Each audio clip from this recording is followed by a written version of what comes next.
I'm recording here.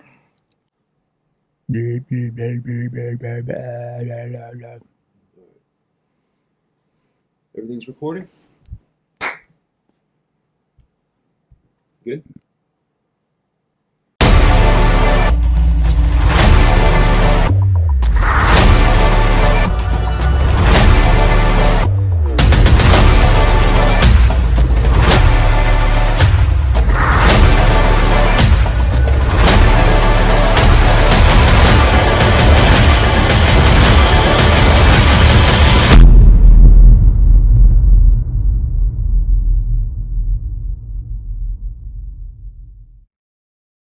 Hello world, and welcome to Unfiltered Candor. And today Brian and I are going to be talking about high performer burnout or professional burnout that often manifests as depression symptomology, but is not, right? And I think before we get started, we throw the disclaimer out there that neither one of us are clinicians or medical providers at all, but we have had extensive experience with mental health, behavioral health providers through the system, and we come to you from the perspective of somebody who has been burnt out and received help, and then retroactively kind of looked for reasons that it happened and what we could have done about it in real time to have prevented it, and then maybe gotten more efficient treatment. Because burnout it's an official diagnosis now. Right? World Health Organization says that professional burnout is a real thing, and oftentimes in organizations where performance is valued, burnout is viewed as weakness. True. Yeah? Would you agree with that? Yeah, absolutely. So what Park was kind of saying, I'll sum it up. Just take what we say with a grain of salt. Yep. Don't take everything so seriously. And we hope that our podcast can reach the largest audience out there, and hopefully some of our personal experiences and our research can actually resonate with somebody who may be experiencing some of the things that we are discussing. Yeah, and if you are a clinician, if you are a behavioral health specialist, and we say something that is factually incorrect, let us know. We're not out here to spit bad information, but it is information that we have experienced and researched, and we come to you, prepared and with a level of education that we are comfortable with in talking about this subject, and that's something that will stand the test of time through Unfiltered Candor episodes, and we are earnest, we are genuine and authentic. So if we make a mistake, it is just that, and we don't know that it's a mistake unless you tell us. Yeah, so you don't know what you don't know, man. We value that input from our listeners, and we appreciate it. So Yeah. Digging right into it, right? How do you want to get started? I guess, what we're going to cover a little bit today is what is burnout, right? The symptoms, and burnout versus depression, and preventing burnout misery. What causes burnout, right? And then we'll end with how to prevent it. Not how to treat, but how to prevent, maybe how to identify, and then we'll just try to wrap it all in one. And please keep in mind that this is not exclusive to the military or first responder community. So it's not exclusive to them. It's to anybody who is a professional that maybe possibly be dealing with high workload or high operational tempo, high stress environment, deadlines, timelines. Yeah, so just keep in mind, we may make a lot of military references just because it's what we are speaking from, what we know, but it's not just exclusive to the military community. Yeah, I've never had the opportunity to work in corporate America, and maybe in retirement I'll find the desire to do that, which is doubtful. But I can only imagine that there are stressors that are relative to employees and teams within the corporate architecture as there are on teams in the military and special operations. So we'll do our best to kind of keep it universal and relatable, but oftentimes you fall back on what you know, and Brian and I have known the military for 20 plus years, and it's a long time, and our entire adult life was dedicated to the profession of arms. So getting into it, depression versus burnout. Wow. So that's heavy. It sounds heavy, right? Like, what's the difference? Are they the same? Well, they are different, right? There's two different diagnoses, and the symptomology is similar but not exact, right? And burnout In a person who's burnt out and not depressed, you remove them from the environment in which they are burnt, and their symptoms improve, right? That is the treatment, is sort of removal from the environment. And depression is not that, right? If somebody is depressed in an environment through some context, then you remove them from that, and they continue to stay depressed, right? Mm-hmm. If you have somebody who's burnt out and you send them on a vacation that they've always wanted to go on, they will no longer be burnt out on vacation. If somebody's depressed and they go on that same vacation, they will continue to be depressed. And I think that's how I really delineate between the two. And I think in my personal experience, I started with burnout, and then it became so intense that it sort of manifested in depression, which then manifested into like physical pain. Right, because that goes into physiological. What's the word I'm saying? Physiological. Yeah, physiological effects of the body, through high stress on the brain. Yeah, for sure. Yeah. And anytime the human condition is predicated on the avoidance of discomfort. So anytime you're in discomfort, you're going to feel pain. So so you can avoid that in the future. But so some of the symptoms are going to be very similar to depression. You're going to be tired. Your sleep cycle is going to be off. Maybe sleep disorder development. A big one with burnout is cynicism. So if you have somebody who typically loves what they do, and they do it well, right, because they're high performers, and they maybe slowly or not so slowly become cynical about the work that they used to love. That is a very sharp indicator, in my opinion, of burnout. Yeah, and keep in mind, this is behavior that's not familiar with the individual, right. not regularly recognized, right? Sure. So, and it's likely going to be coupled with a lower level of performance from that high performer. Right. So all of that stuff put together should be recognizable by peers and subordinate leaders and even superior leaders that maybe something else is going on there. So I'll give a little bit. I'll give one example or a little anecdote to. I was experiencing burnout. I talked with a clinical psychologist at the time, and they were asking me all the typical questions that a psychologist would ask, specific to depression. How are you feeling, and how are you feeling, and what have you. And after going through, all these questions, when I answered the answer I gave the person was, I kind of feel like if I was crossing the road today and I got hit by a bus, it would be kind of like, nah, whatever, you get hit by a bus. So that, I guess the point I'm trying to make is almost your personal vision of yourself, or your character, how you see yourself, actually changes over time. And that was almost like a form of sarcasm, cynicism, right, in itself. Sure. But it wasn't really expressed through a complaint, but my personal interpretation of how I visualize myself was actually being changed. Yeah, and even a little bit of apathy thrown in there for like meeting your future self. Like if you don't care about meeting yourself tomorrow or who you're going to be next week, then not necessarily wanting to die, right? There's not suicidality involved in that. It's just sheer apathy, right? And cynicism. I share this because this is very common I know in the military. A lot of guys, especially on deployments, if you die, you die. And I know it's coming to terms with a reality, right? Because you can't have a constant fear of death. Coping, yeah. Yeah. But at the same time, it's when it becomes like the standard of one's personal belief where it becomes an issue, right? You believe, oh, well, if I die, I die. Yeah. Now you have no self-worth anymore. Right. Inshallah, as they say. Yeah. Right. It's like God wills it. So. Okay. So what about preventing? It's miserable, right? This burnout, in my experience, is absolutely miserable. So how do you prevent it, right? What causes it, right? And that's sort of the next piece of this conversation. And I've sort of come through research to learn three major causes, right? Number one would be that high performers often have the worst jobs, right? And we'll go into that a little bit. And then there's high performers' complaints or maybe even suggestions aren't met with legitimacy, and they're rarely realized. And then the third one is going to be accountability. Right? You got to have accountability on the lower performing team members in order to share that division of labor. Like the workload has to be split evenly across the team. And I'm not saying fair, right? I'm just saying leverage strengths and weaknesses in a manner that makes sense for team cohesion and accomplishment of the mission. Right. Right. So diving into the high performers have the worst jobs.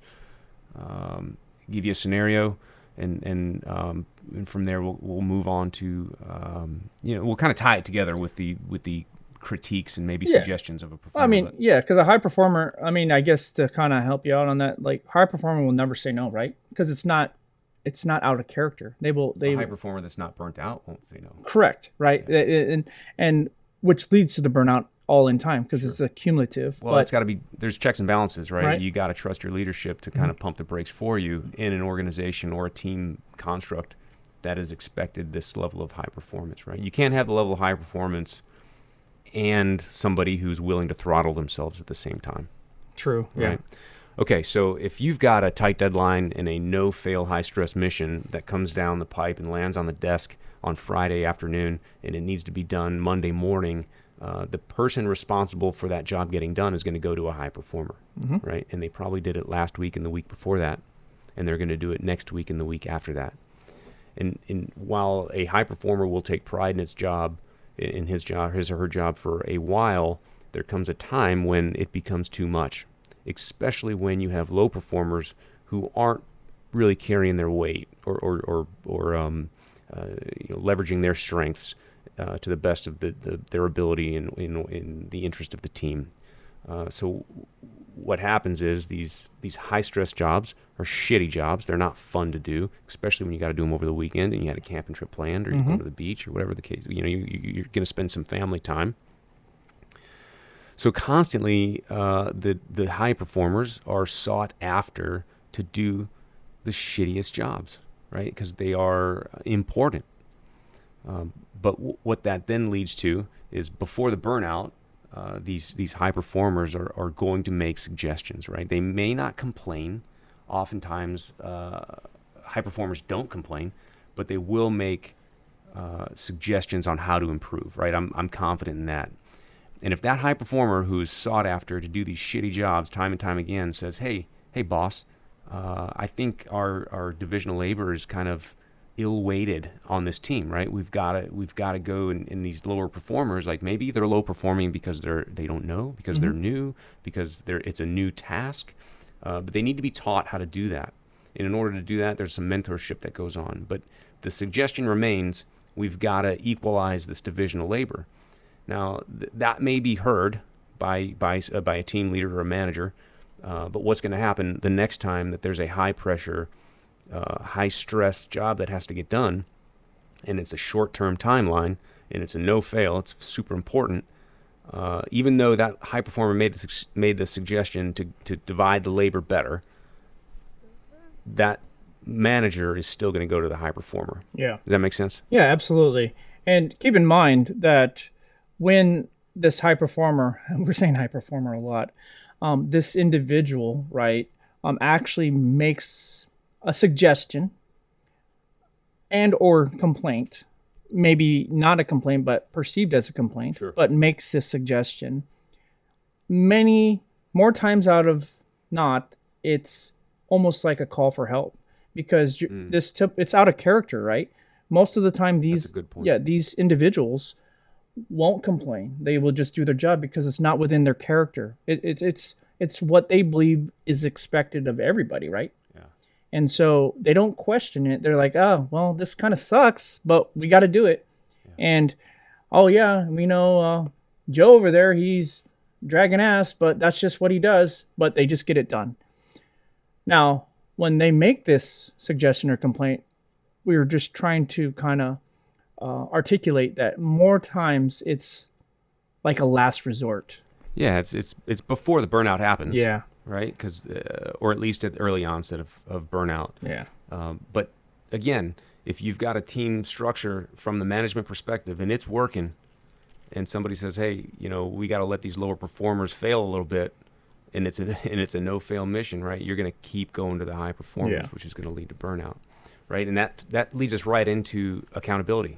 You gotta hold the lower performers accountable. And if you have an organizational standard for behavior, a standard for performance, then that has to be met. if you have somebody who is exceeding that standard, that should not be a weakness for the team in the sense of burning somebody out. Like, you need to make sure everybody is at that level of performance, and if you have guys that are above that level that are seeking higher levels of responsibility and performance, then you need to foster that in a safe and efficient manner, right? You can't just keep pushing through the signs and symptoms and not holding the lower performing individuals accountable for not carrying their burden, that team's weight. Yeah, because at the end of the day, this goes into other avenues of discussion.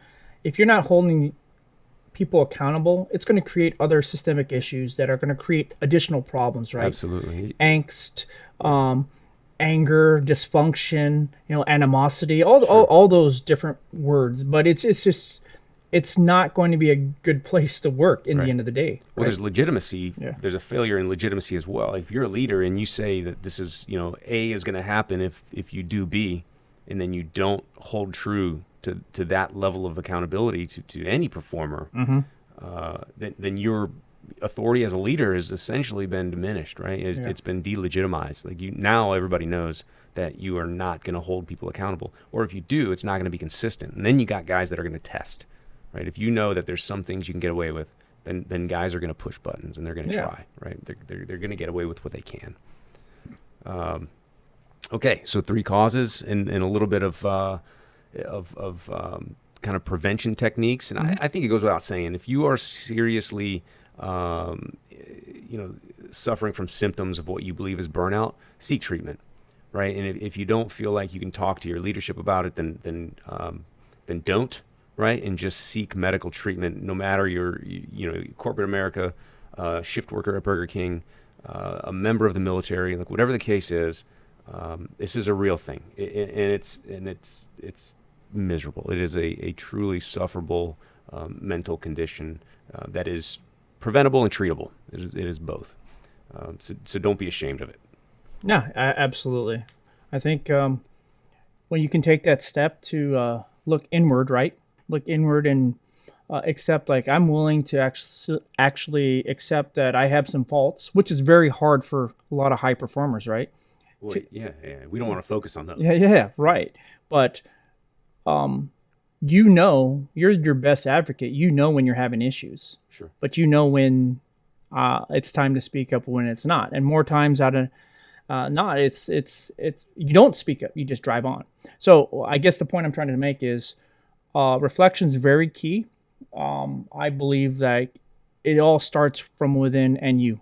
If you're willing to make the step to be that individual that I want to be a better leader, better person, better teammate, I need to be willing to be vulnerable. When you become vulnerable, you realize, identify these issues, and you can mitigate burnout. Once you mitigate burnout and you become that leader, you're more cognizant, more aware, and you will have a better team in the end, if that's your goal, right? To become that leader down the road. Sure. So it's like the circle of life, I guess, in one form or another, right? Circle of leadership. Yeah. Circle of professionalism. I don't know, whatever you want to call it. Yeah.